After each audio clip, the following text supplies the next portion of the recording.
Have you ever wanted to discover what's missing in your life? Metaphysics is available to all and is part of your life even if you don't know it.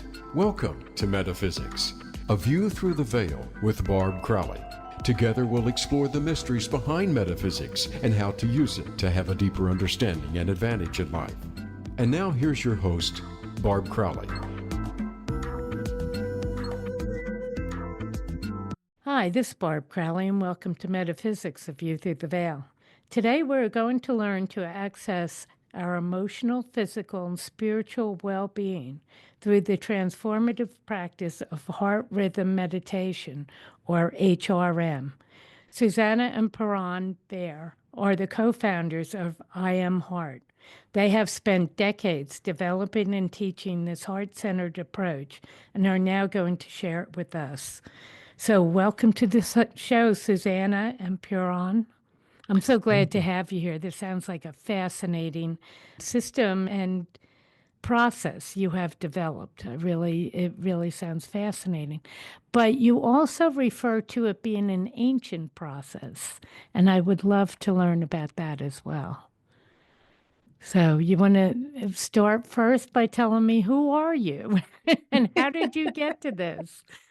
It is an ancient process. There is written proof that this meditation, in its basic form, was performed by the Desert Fathers, the earliest Christians, early Christian mystics. Mm-hmm. But our version of the practice is evolved. We use science. We use what we've learned from biology and physics, but it's an ancient practice, nevertheless. And how did you come across it? Well, 52 years ago, I met a teacher that knew about this meditation, and he taught it to us. Mm-hmm. And we've been working with it ever since. It takes some time to really hone a practice and get it perfect. The bugs out.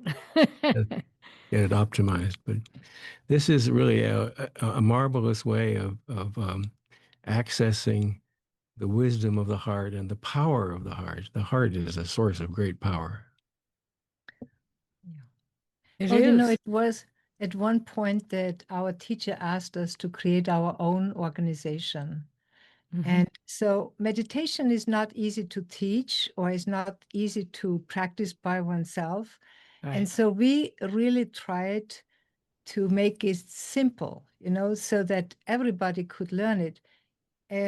Because we think in the 21st century, you actually need a method by which you can live. Life on Earth is not easy, and humanity actually evolves. And we thought, and this is not, our teacher has very complex teachings. He himself taught all kinds of different meditations, but one of the meditations he taught and brought forth was focus on the heart. And we figured that's something to do because everybody has a heart. And when you put breath and heart together, you come to a method that is just very, very unusual and brings a lot of different qualities for us, where you can heal the body, you can heal your mind, strengthen your mind, focus, concentration. You can heal emotional wounds, and you actually can get in touch with spirit. Let's put it that way. Life is very short, and you have to figure out, what am I doing here? Otherwise, life slips by. Yeah. And in the end, you say, what happened? What happened? That's right. Yeah, what happened here? So or I'm saying he, it could have been a she, but your It was teacher. a he. Pardon me? Kivilayat Inayat Khan, it's a he. It's a he. Yeah. Taught you this meditation 52 years ago. Has it expanded? Has it changed for you since you first learned it? Yes. In those days, we didn't have instruments that we could measure what was going on. It took the invention of the computer to really be able to analyze what's happening in the heart. As you know from some of your previous conversations with people you've had on here, you've really brought an amazing wealth of knowledge to your audience through this podcast. And you've talked in before about heart rate variability, HRV. The heart, the beat vibrates a little bit. It doesn't come right on time. It has a little wiggle to it. And in that wiggle, there's information. So we learned about that, and we were able to, with a computer, to really graph, the variance in the heart rate, which reveals one's emotion. So you can look at the heart, at the pattern of the beats, not the average rate, but the pattern of the beats, and you can see in the heart rate one's emotion. Right. And in 2008, we brought out this book, Energize Your Heart. And we did a tour with that book all around America. And we interviewed about 150 people with this heart rate variability. And we could see that through their breath, all they did is they could sit down and do their everyday breath. And we measured what that does. And then we taught them this very simple practice, just breathe slow, rhythmic, full, and deep, and feel your pulse or your heartbeat. Most people can do this in very easy way, and you wouldn't believe how their heart rate changes and how they create these beautiful sinusoidal waves. And not everybody could do it. People who have very, very strong ADD or ADHD, they could not create those kind of waves. Or people who were severely depressed, we were just surprised. They had like a flat line there. They couldn't make those waves. Puran, maybe you could do those waves. Or people who are on beta blockers, well, they didn't have a wave at all. It was just most amazing to us, how much you can see just through heart rate variability. And we do have an app. On that app, actually, you can just put your finger on, just these cameras that are out there. Just put your finger on. And on our app, we have something that the heart rate variability is right on, and you can learn how to breathe, because the breath makes such a big difference, especially when you connect it with the heart. That makes the big difference.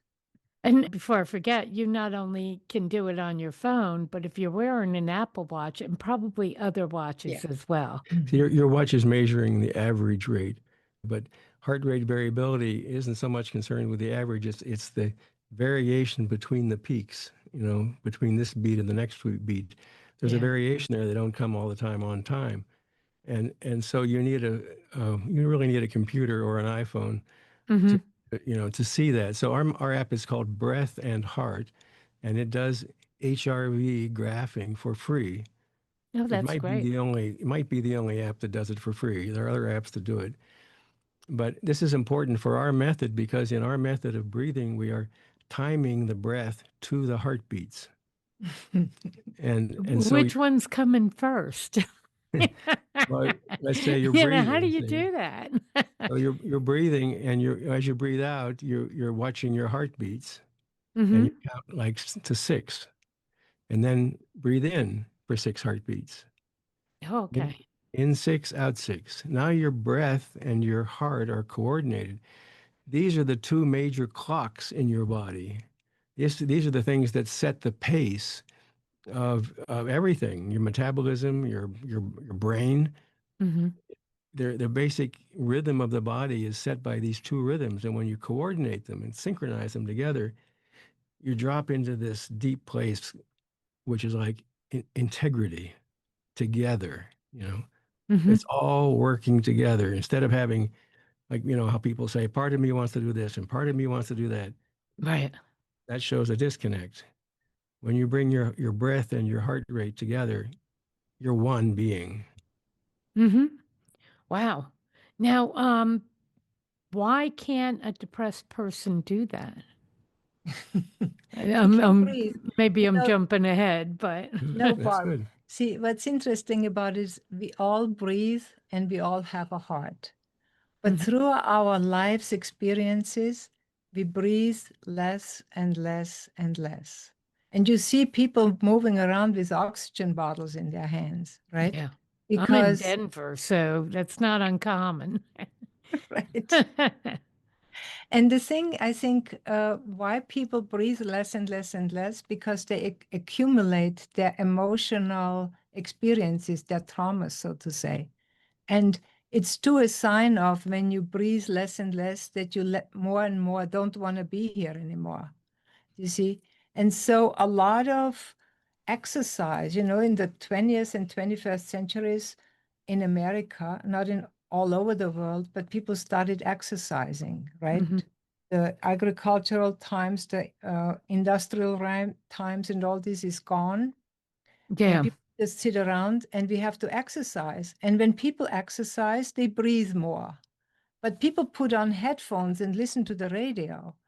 They would be much smarter if they would try to listen to their heart, because the heart holds all the information from the very beginning to life, and sometimes even from before. That is the interesting thing.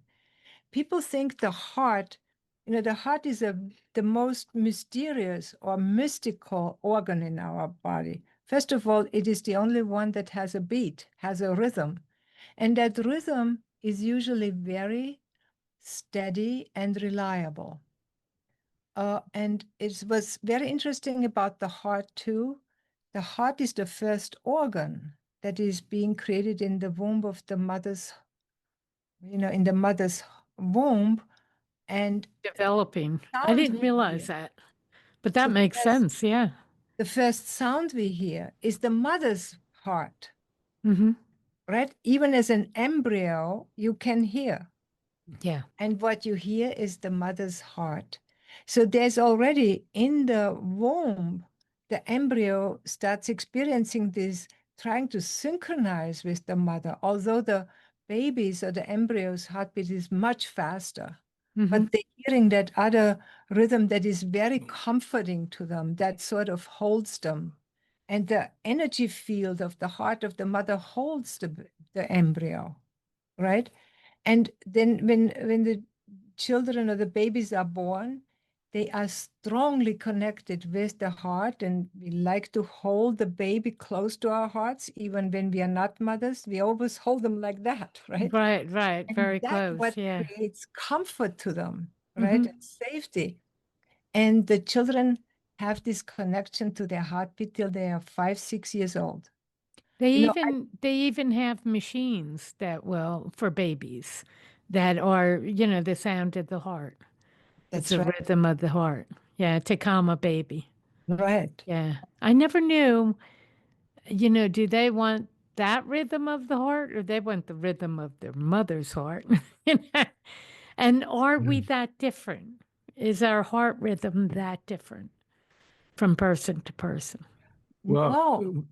Yeah. there is a point there, though, that these mechanical sounding hearts, they they have no variation. So the Hmm. HRV is zero, right? It's because it's made by a machine. What you really would like to have is a heartbeat that goes a little bit faster, a little bit slower, a little bit faster, a little bit slower in a nice, even rhythm, like a Hmm. sine wave. And because that's what the human heart does. Sure, I have to slide.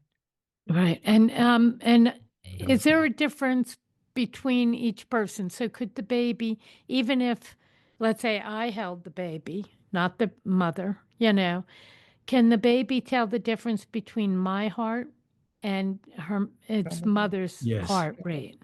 that's So it's right. recognizable. We each have an individual heart rate That's right. They're method. they're they're unique. You can identify people by that rhythm.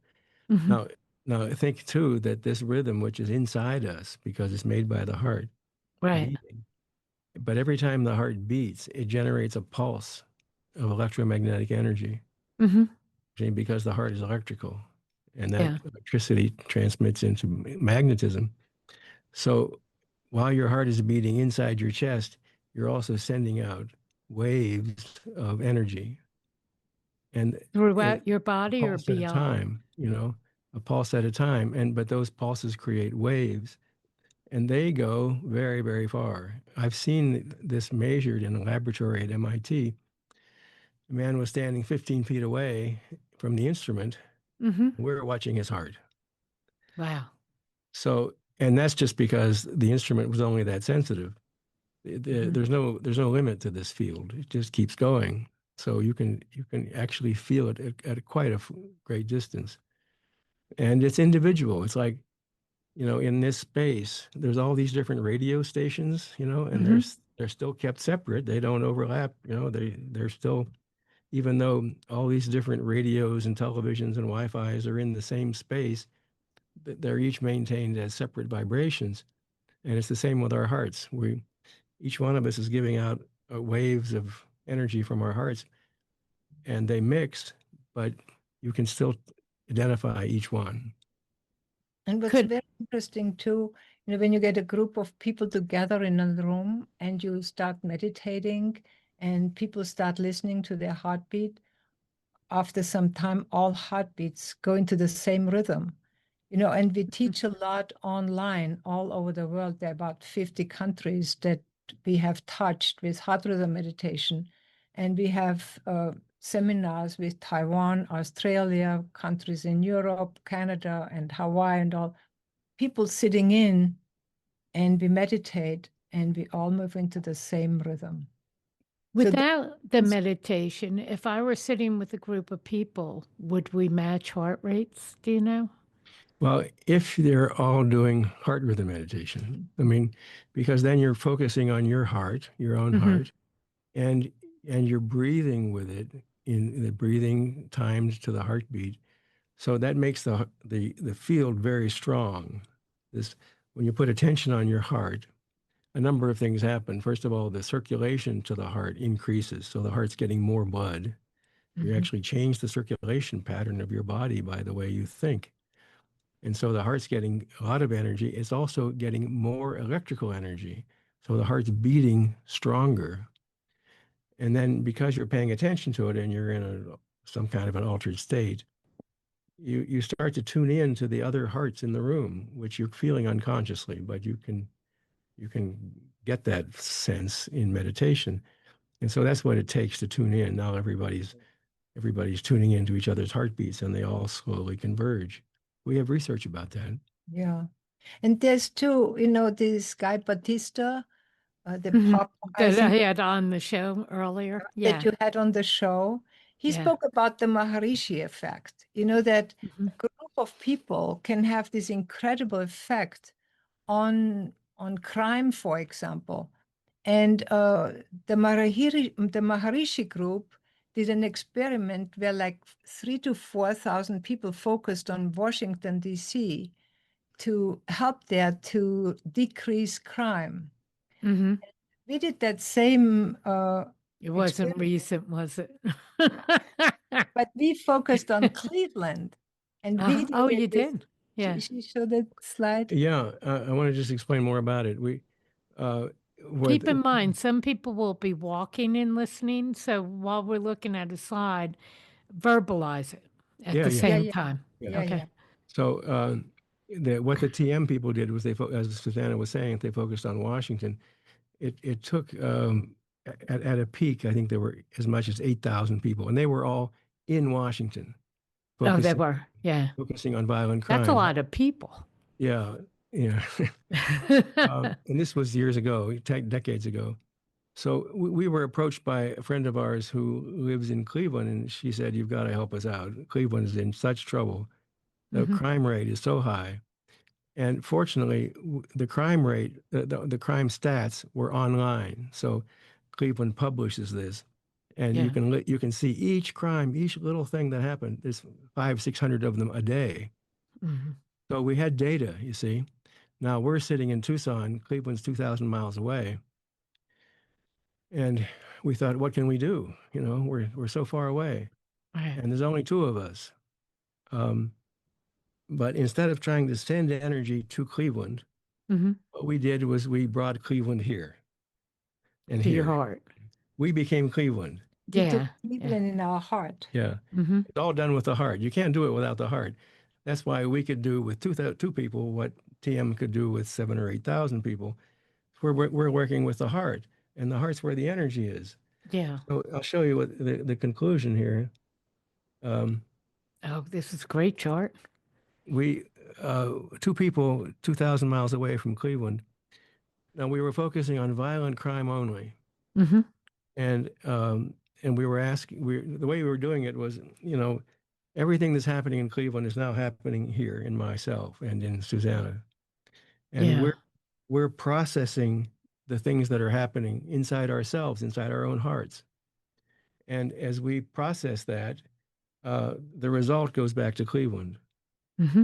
And so we did this at 3 o'clock in the morning, our time, which was 6 o'clock in the morning in Cleveland. Yeah. And then we looked at what happens for the next 6 hours and 12 hours and 24 hours. Well, there was a bigger effect for the next 6 hours. Mm-hmm. And this was on the days we meditated compared to the days we did not meditate. Wow. A big And difference. So it went down difference. And 0 it to even 6. lasted 24 hours. Yeah. And we got, and these numbers, 19% for 24 hours. This was the same number basically that that the TM people got with all those thousands of people in Washington. So we're excited about this because it shows that with the heart, a few people can have a big effect. Mm-hmm. And I want to just say it because for those who are not watching, in the first 0 to 6 hours, crime dropped 34%. The average reduction in violent crime was 34%.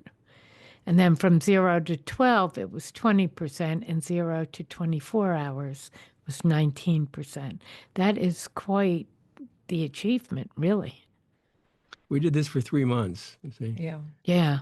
And this is the average for 3 months, the average yeah, reduction. Yeah. yeah, that's right. That's right. So And you of guys course, got up 3 a.m. First, I'm impressed with that. yeah, We do this regularly. Did you do it at that's the our same habit time anyway. every day?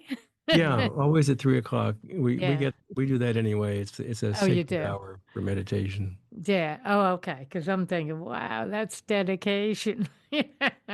There's That's dedication. different energies out in the universe. 3 o'clock. Whenever you travel, that 3 o'clock is a special time wherever you go. And if you, Really? yeah. And if you Why? focus, why? Yeah. It has something to do with the frequencies out in the In the universe. universe. So it's Yeah. not so much with your body. It's something that's happening in the space. The Also the people that are the people that are not visible, Invisible. the invisible ones. They have a convention that they meditate on that part of the planet that's experiencing 3 to 4 a.m. So it's a slice of 1/24th of the planet, and they move around the planet like that all the Oh, time. okay. Yeah. So So they're focused. somebody is always Somebody's meditating. always getting Yeah. their concentration. Yeah. Yeah. Too Now, bad we couldn't get police department to do this. now the meditation we're doing is different, right? It's a heart-based meditation. So here's some examples of the difference. Okay. And again, another slide for those of you walking. There's another slide, right? Yeah. It shows the difference between mind-based meditation and heart-based meditation. The meditations based on the mind are where meditation began. That was the earlier version. The mind meditation. Because they didn't understand the heart in those days. Mm-hmm.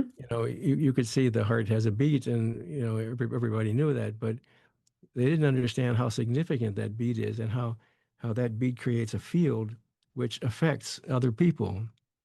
Whereas the brain waves are much weaker. The heart is 100 or more times stronger than the energy of the brain.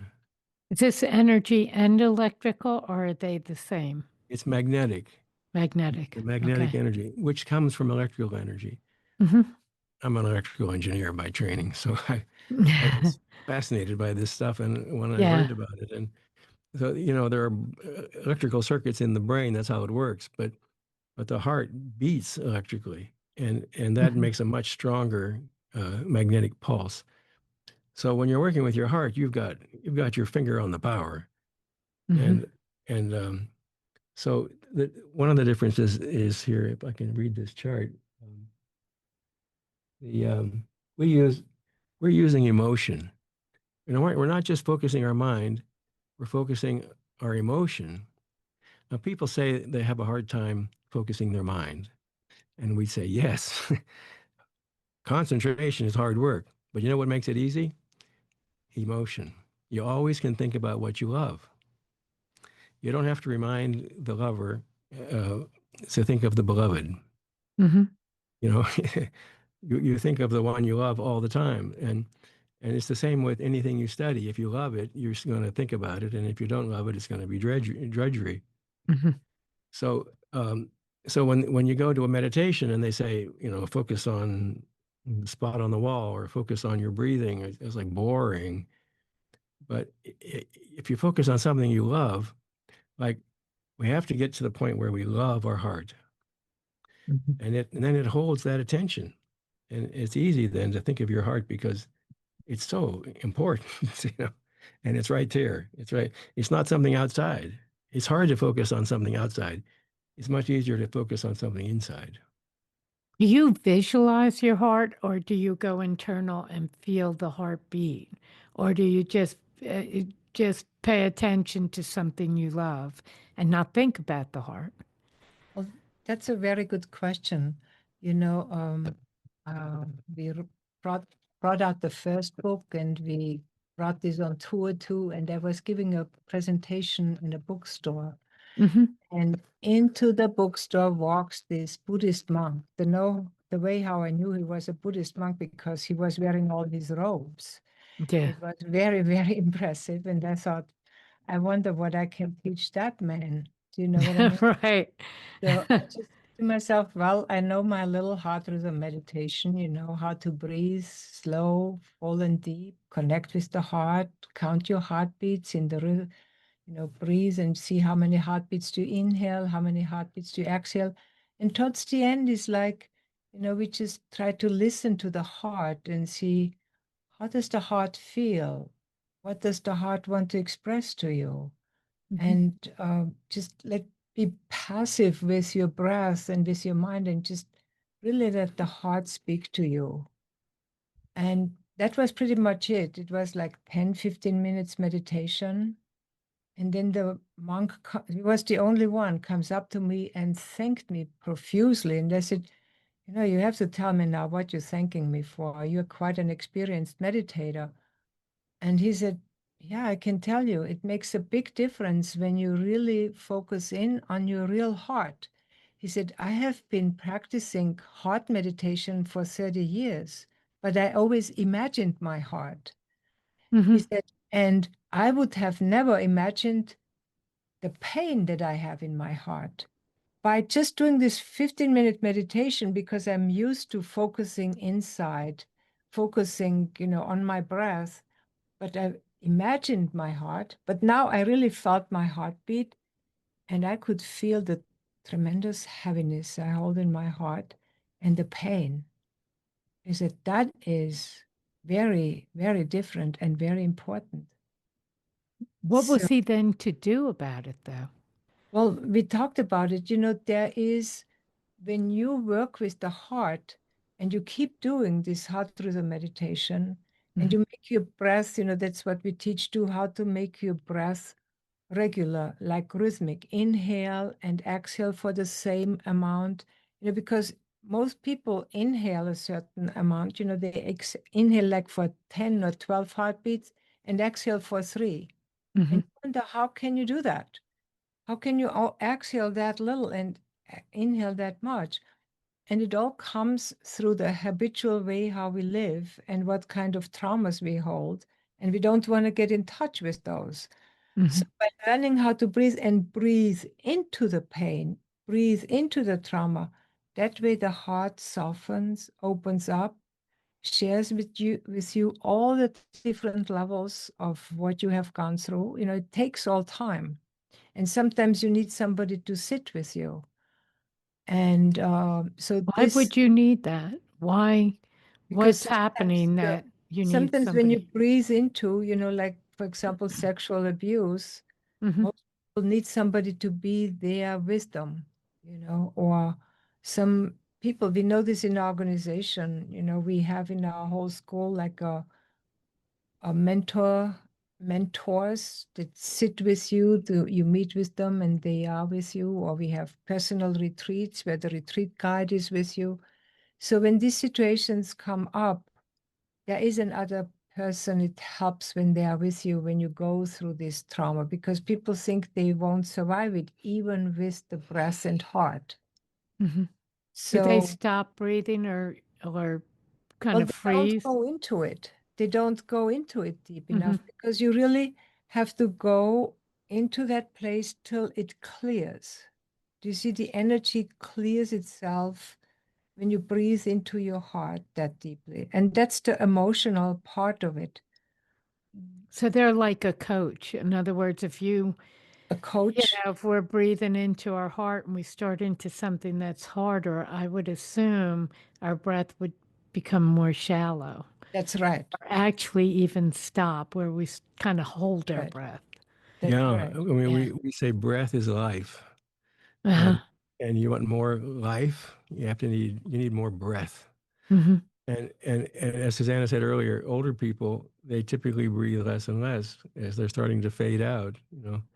If you want to retain that youthful energy, you have to breathe deeply again. And so, like you look up in Wikipedia for the breath rate of the average person, it says 10 to 15 breaths a minute. Hmm. That's how fast people breathe. That's a 3 to 4 second breath. 3 seconds in, 3 seconds out. That's fast. Hmm. When you're breathing that fast, you're actually in what's called hyperventilation. That's right. That I've felt And when and I've that's tried to do deep breathing. It's like, whoa.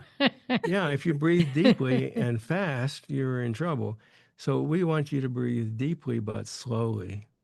So we go for 3 or 4 breaths a minute, Hmm. not 10. See? And at that speed, you've got a 20-second breath. And now you have time to really experiment and explore what's the end of the breath like? What's the top of the breath like when you breathe all the way in? What's it like when you go all the way to the bottom of the breath and breathe all the way out? And you can feel this extreme between fully energized and fully empty, empty Hmm. and full, back and forth. And this is life. This is energizing, invigorating energy. Now, And how would your emotions come up with that? Or do you focus on the emotion and then do no, the the emotion comes up by itself. it does. You're putting all this energy and attention together into the heart, and the heart starts to talk. And it doesn't talk in words. It flashes memories into your mind. Hmm. And then you're like, oh, I haven't thought of that for 20 years. And that was painful to think about. Right. But you just keep the breathing going because that breath gives so much energy to the heart that it can start to heal itself. But see, when you do this deep breathing, and it isn't, they have deep breathing in rebirthing and stuff. We grow with the breath. We start off with everyday breath. Every meditation starts with sitting down, having an intention, and then you just do conscious everyday breath, just like you breathe every day. And you can try then to make the everyday breath rhythmic, that you say, I inhale and exhale for the same amount, this little breath. And then you Hmm. say, okay, I try to make it more deep. And when you try to make the breath more deep, you already feel the limitations. And Hmm. when you say, I want to breathe more deeply, you get physical symptoms first. You say, oh my God, I can't. I get nauseous. I have this block here. I feel like my throat gives in. I remember when I started the practice, I had the feeling somebody was strangling me. And I know this, never anybody strangled me. And in trying to work through my problems, never that happened. But, the What was it? what it Yeah. was always this control don't say that. Don't do this. I went to a Catholic boarding school for 10 years, and we had all these rules what you're allowed to do and not allowed to do. Yeah. And don't speak up and don't do, and it's like you were strangled. Mm-hmm. I went to a Catholic, not boarding school, Catholic schools through mid-high school. Yeah. So yeah, I know some of those So rules. you got a little taste of it. Yeah, yeah. I was there 10 years, so I And really, boarding school, that alone was talk about jumping in the fire and hoping you survive. Yeah. but So, so you have first these physical reactions and then you feel the emotion of it. Do you see? And the so you breath just keep breathing through. You don't think about what is that. You just keep going. Just yes, keep you going. breathe. Your heart's doing the work for you. Mm-hmm. You don't have to use your mind. Just Okay. breath in the heart. And then the memories will start to come up. Yes. And as they come up, first of all, you didn't choke, so that's a good sign. You're here. But as the memories come up, are you able to let them go? Or, like we talk about a Catholic school, what you can and can't do, that's pretty mild compared to what some people go through in their lives, some traumas. Yeah, much bigger traumas. And we have this we have lots of students in our school that we work through. In our school, we call these people mentors, not coaching. Because in our school, if people, they stay in our school for 20 years, and some for just a year or for 3 months. We have all different kinds of programs. Mm-hmm. Some, they stay in there, therapists who have gone through all their therapies. They relive through because it's energy that comes through the breath. Breath is on the physical level, oxygen. Mm-hmm. On the energy level, you breathe really energy. And you feel this at one point. I remember, wow, this what I'm breathing is not just oxygen. It feels very differently because you feel how your energetic body starts developing. And at one point, you really feel that you're breathing light or spirit.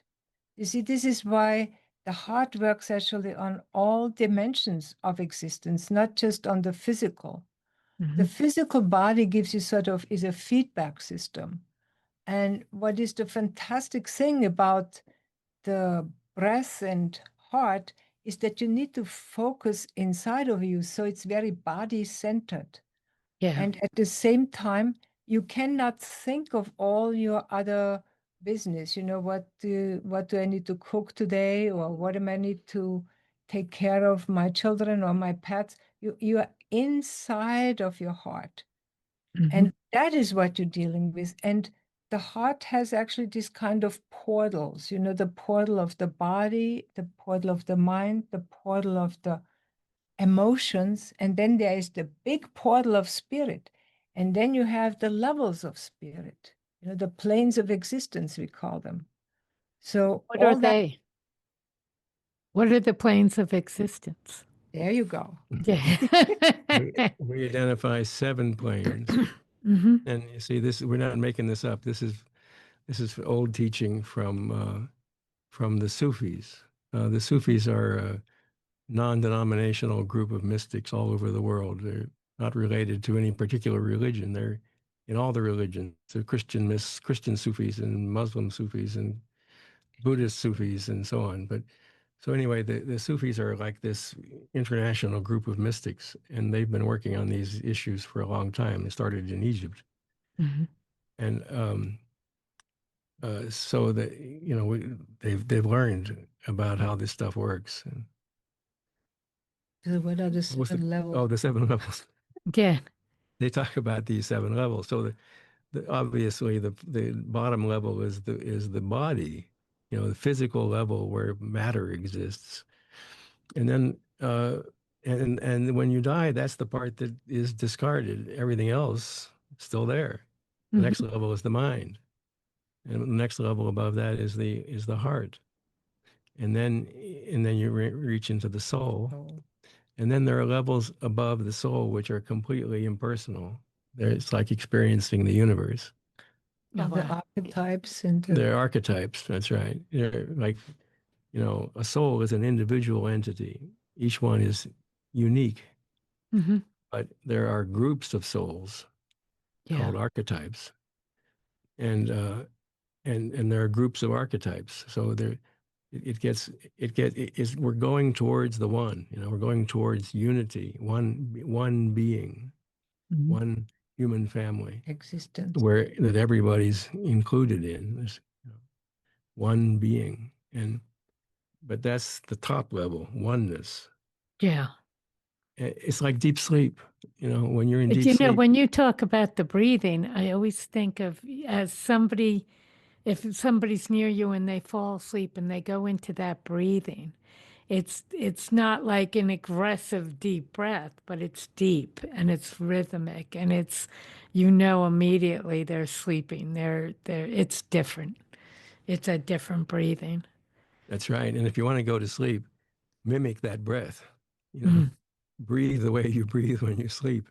So many And people have trouble sleeping. This could yeah, help. we Yeah. we teach a course on sleep, and that's one of the methods is there's a sleepy breath, Mm-hmm. and you take the sleepy breath and you go to sleep. Yeah. I know because when my son was little and I'd be trying to put him to sleep, and I'd hold him, and I'd do the sleepy breath and he'd go to sleep, and then if I wasn't careful, I'd go to sleep soon. Yeah. Yeah. So Yeah. breath is a rhythm, and it's also an energy exchange. When you breathe, Mm-hmm. you're exchanging energy with the universe, and you're Mm-hmm. you're Oh, you're I bring never thought of it that you're way. bringing Yeah. it in and you're sending it out. And when you breathe out, you're putting your energy into the universe, and then you breathe in and you take the energy of the universe into your heart. So it's a big deal. It's our major interaction with the universe is by breathing. Mm-hmm. And and the way you breathe is something we can control. There's not much in our bodies we can actually control in the inner part of the body, but that we can control. The breathing is under our control, and it affects everything else. It affects the heart and the blood pressure and the organs and the hormone levels and the circuits in the brain. They're indirectly controlled by the breathing. We have become, this is personal observation, so it might not be real at all. We have become, in this country anyway, what I call mouth breathers. We Mm. don't breathe through our noses anymore.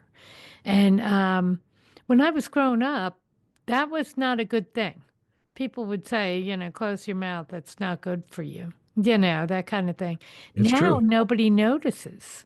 We're all so used to being mouth breathers. And a lot of people during COVID who couldn't wear masks, I know I had to go through it.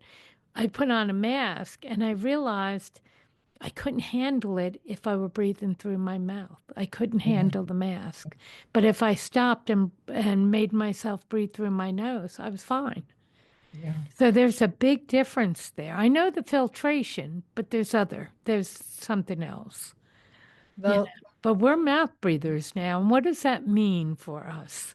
What is that saying to the universe? well, we have in our school, we actually teach, this is just one little chapter. We have 4 ways of breathing. And one is just breathing in and out through your nose. One is breathing in through your nose and out through your mouth. The next one is breathing in through your mouth and out through your nose. And the last one is just breathing in and out through your mouth. And what are the differences? Because I know some yogic breathing is through the nose and out through the mouth, Yeah. but I never understood Yeah. why we're doing Well, it. the first one, just breathing in and out through the nose, really, when you do it in a complete way and you focus on your heart and use the exhalation, it makes you really very grounded because you use it to connect you with the earth. We call it the earth breath. It puts you into your body, connects you with your heart, and you become very grounded, very stable, very solid. When you go ahead and breathe into your nose and you bring this inhalation into the heart, because the beauty of breathing through your nose, it moves up into your sinuses, into your brain, right? And opens up the crown actually. And then when you bring that energy from the crown down, it feels like, and there you open your mouth when you bring the energy down, the exhalation, and it's a very light breath. And it feels like it washes you, it purifies you, compared to this strong focus filtering through the nose. It's like a light breath that washes, purifies your whole being. We call it the water breath, compared to the fire breath that is inhaling through the mouth and exhaling through the nose. So when you just feel this, there's a cooling effect that happens. And you bring that energy into your solar plexus, and you have the feeling all that is in your way, you bring into fire, and sort of is a purification through the fire. And when you exhale, then this fire turns into light. And you have the feeling actually you are a being of light after you do 10 breaths of this. And then there's the last breath, and this is inhaling and exhaling through the slightly opened up mouth. Mm-hmm. And there you have then all the freedom. You know, you just breathe and the energy can go in each direction, up and down and zigzag, and you have to, we become very vast, very spacey. It's not a focused breath. It's very freeing from all the concentration, from all the stuff that comes towards you. You sort of find freedom, you know, from the attacks of TV or all the Is rest. this why we've become mouth breathers? I think so. Going for freedom? Yeah. My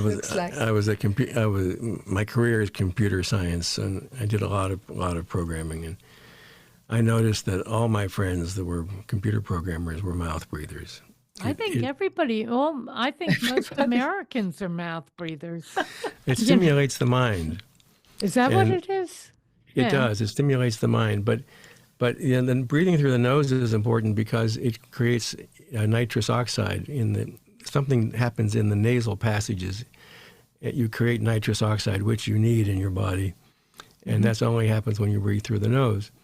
So most of it's important to know these different ways of breathing because you need to tune yourself to what you're doing. Like if you're in a conversation and you want to relate to people, you need the water breath. But if you need an energy to wake yourself up, you need the fire breath. Mm-hmm. So we, having taught these breaths, for 50 years, we can say, all right, now you can help people tune their energy systems to the kind of energy they need for what they're doing. Otherwise, you'd have to sort of wait. And like when people say, well, I can't do that right now, I don't feel like it. Well, what if you need to do it? Well, then change yourself so that you can do it, Mm-hmm. I kind of got to the point where I thought through your nose is calming. This is all self, stuff. Yeah, you're right. And then through your mouth is panting, which is not calm. No. It's like something's wrong, So you're kind of in through your nose, you're filtering and you're telling the body everything's good. Everything's calm. And then the panting, everything's not calm. You've just run or you're about to run, but it's a flight. But that's personal ideas that, I just got to that. It's like probably true. So that's good observation. But see, there's also another factor there, and that is the speed of the breath. The panting requires a fast breath. You can breathe through the mouth slowly. People don't usually do that. Right. But that produces a very nice effect. It makes you very sort of opened up. Mm-hmm. We do it sometimes. Again, these are 4 ways of breathing that we have to understand and use the one that's appropriate. Also, in our healing method, we have a whole healing school that Susanna is really in charge of, and we use these different breaths because different organs need different breaths. They need different elements. See, the breaths have to do with elements: air, fire, water, and earth, right? Mm-hmm. And different parts of the body. If you're healing that part of the body, you need that kind of energy, which is good for that part of the body. And there's different energies, and so we have to tune to what we're doing in the healing. Yeah, the healing we do, I like to think it's very simple. it's too very heart-centered. And it's very interesting when you look at your hands for some time, just in a very simple way, like how I do, my heart start connecting with because the palms are actually an extension of the heart, right?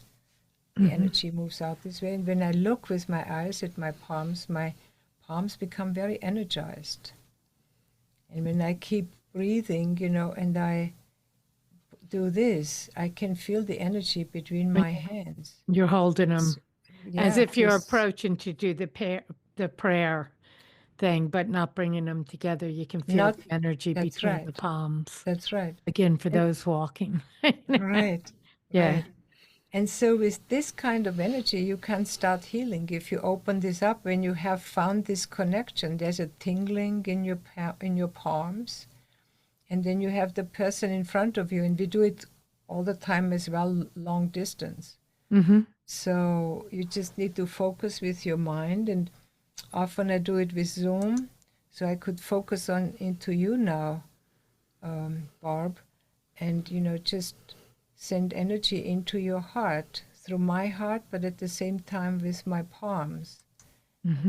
I actually can feel it, to be honest. Already. Yeah. Yeah. Oh my God. Well, I feel it too. I feel the connection, like down in my palm. In the palm, yeah. Yes, I feel it. And it's different than here. So this connection really works very, very well. And you would be amazed, but you are not amazed. I know this because you're already feeling it. You can really create great changes in people. I worked recently for 1.5 years with somebody who had level 4 cancer. And she was in therapy, did all the therapies, chemotherapy and all this. Right. But, when you go through cancer, you go through a lot. And when they found her breast cancer, it was already stage 4. So that's like high alarm. And they said, we don't know that we get you through. And she's doing incredibly well. Okay. And she says, without the healing, I could have done all the therapies, but I wouldn't have made it through because the therapies, the chemo and then the They're so radiation harsh. are so harsh and so much. And she did it. And currently I have another client where I always look at my phone because she's very suicidal. Oh, God. And I'm not calling her throughout the week. I'm like, I trust you. And then it's like, are you here? I meet always with her on Fridays. Yeah. Are you here? And today, just before this session, she texted me, I'm going to be there on Friday. I'm like, yes. Good. Made it And through that another energy, week. Yeah. And that energy connects and holds her. And I thought it was so beautiful that she dared to go to that place, that she says, I want to have permission to take my life. I said, well, you have the permission. It's your life. Yeah. And you have your reasons why you want to leave. And she said, it's so beautiful that you accept that you have that trust in me, that if I want to leave, I can leave. I said, look, it's your life. I can only tell you there's more to this life than you have experienced so far. But if you think it's over, it's over. And then I look at my phone if she's still here. Yeah. And of course, we also tell her what she knows, that life is not over when you die. Yeah. Yeah.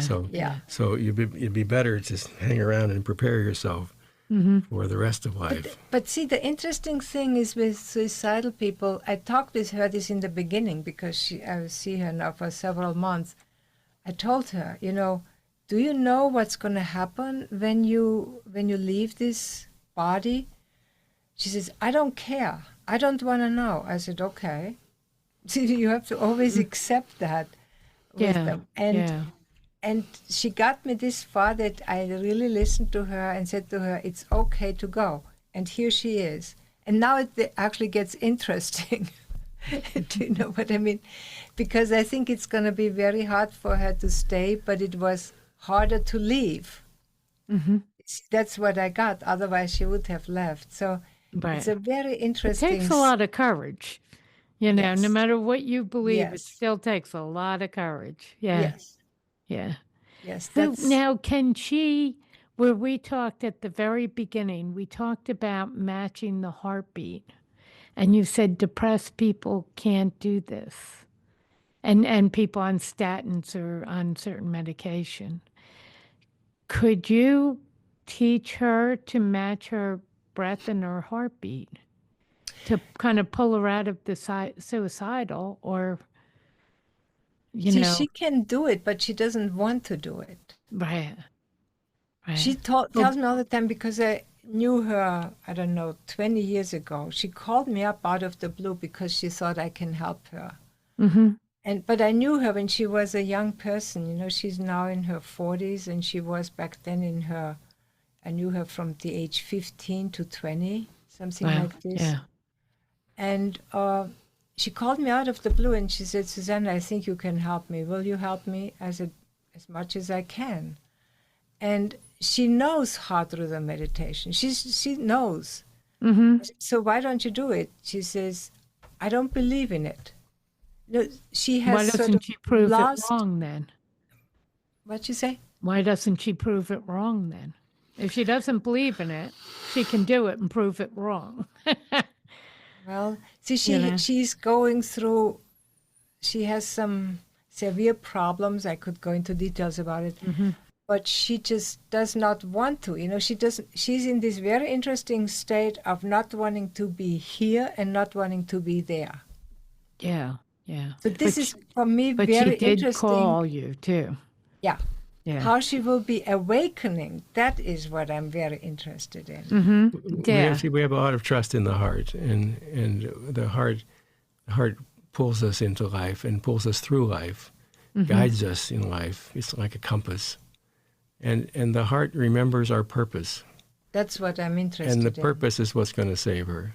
When Right. the more she connects with the reason she's here, and that one big thing she has to do before her life is fulfilled, that'll keep her here. So that's our work, and it comes right out of the heart, because the heart knows these things. The heart knows the purpose, and everybody has one, and they're different, and nobody can tell you what it is, Yeah. but your heart knows. Wow. Your- And your if you heart do knows. the heart meditation, your heart meditation, that will come up. That's right. That's right. So Very, you will very know. strongly. Yeah. People who deny that they have any such thing as a purpose, Right.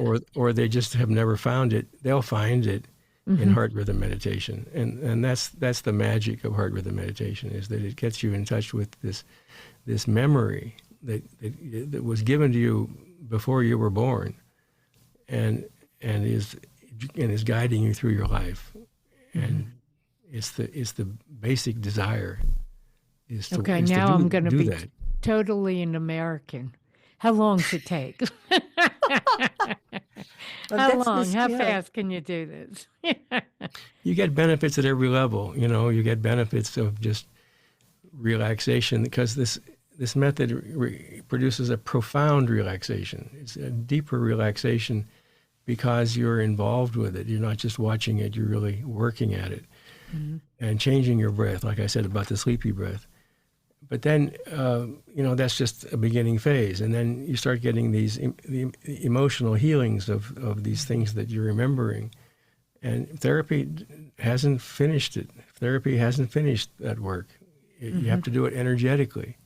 Yeah. You'll find that the trauma is still there in the energy, even though you've worked it out in your mind. So that takes a little longer. And then you get into these profound, ecstatic experiences of the universe in yourself, in your heart. And that's a more advanced part of the practice. Yeah, it depends how long it takes, but it's a practice you can do for your lifetime, because it keeps going. It keeps getting deeper and bigger. And you've been doing it 52 years, so what have been some of the biggest discoveries you've had about yourself? Is that too personal? I've discovered that I can have a greater effect on the world than the world has on me. Oh, that's a good one. because That's a good one. everybody feels like they're buried by their responsibilities and their problems, Right. We're but burdened. We're but burdened. our heart is each one of our hearts is having a greater impact on others and the situations of life than those situations are having on us. And so to do that consciously is a great joy. And then I've learned that everything is a part of me, and I'm a part of everything else. Yeah. Where So you felt that. We do some That blend, odd things. yeah. We do some things like, for instance, we do sun gazing as a marvelous practice. You can do it in the early morning and in the late, right before it sets, sunrise and sunset. And the practice of looking into the sun gives you a tremendous courage because it builds the sun in the heart. And you can get to the place where you actually are sending light out of your heart, visible light. We have measured this. Wow. We've measured light coming out of the heart. And it's now, that research has gone viral because it shows up in one of the books by the Dalai Lama. I've heard about it. I've heard about it. Yeah. He quotes this research where somebody, he says, created 100,000 photons a second. Well, that was me. It's just an example of, the light in the sun is here. And when we know that, it shines out of the chest as well as from the sun. Yeah. Well, what I have experienced through heart rhythm meditation and through the work of the heart is that there's real profound healing possible. You can hear from my accent, I'm not American. I come from Austria, but originally my family comes from Hungary, through the 56 revolution. My family is refugees. And there is profound healing I could bring to our family and friends, and also especially to myself. And the other thing that I have learned in our relationship, we, through this holding this school together, we have a purpose together. And our relationship lives on that purpose. I think probably a lot of other people experience this. But we have gone through a lot of challenges in the years that we are together that we could go through, but by having the feeling we have a mission, we have something to do, and the relationship is actually a great support of that work. And so when we have difficulties, like every relationship has, we move it through. There's the next event that is us. Do you two sit down and meditate together through the difficulties? 3 o'clock in the morning. Yeah. That I'm very impressed with. I have to. No, we do this regularly. Yeah.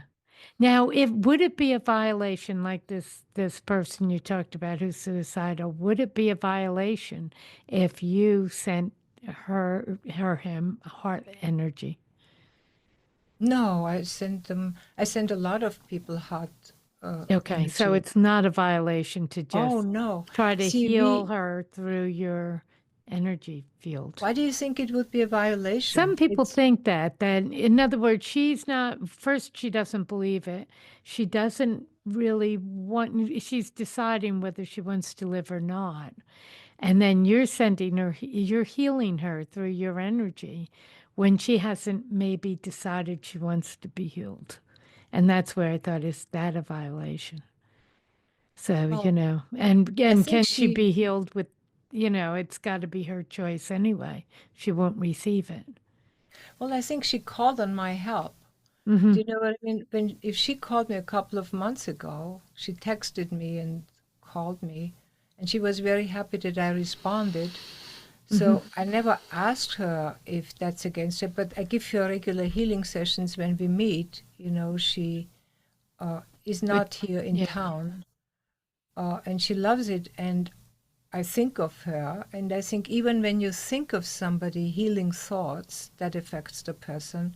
Yeah. And then you can do it very consciously. And like with Cleveland. It's kind of like with Cleveland. You hold them in your heart. Like Cleveland, You hold them in your heart, and you do your practices, and that is healing. I mean, we do this We have clients, we do this with all of our clients that are in our school. We have people in our school that have 25 years and longer in the school. Well, you know what? Because I'm going to have to close soon. We're out of time, unfortunately. And I feel like we're only scratching the surface here. But with your school, where can people get hold of you? Can they become involved in your school and take your classes? Or where can they work with you directly? And you have to say it again, my people can walk and drive and listen. So So that you put up a banner, which I appreciate, but for those of us walking and driving. okay. So it's IamHeart.org/gift. And there's the information in there about our current programs that are like we have a studio class every day, 7 days a week for free for anybody who is interested in. We have an app, and there's the symbol there for the app that they can right-click into. And can they just go to the Apple App Store or That's to any app store and get that? Breath and Heart is the app. We have an Apple app, and we have it too for the Android. Yeah. Oh, good. That's good. And we have a lot of programs. We just finished up a 16-month graduate program, which was about mysticism, how to become a mystic.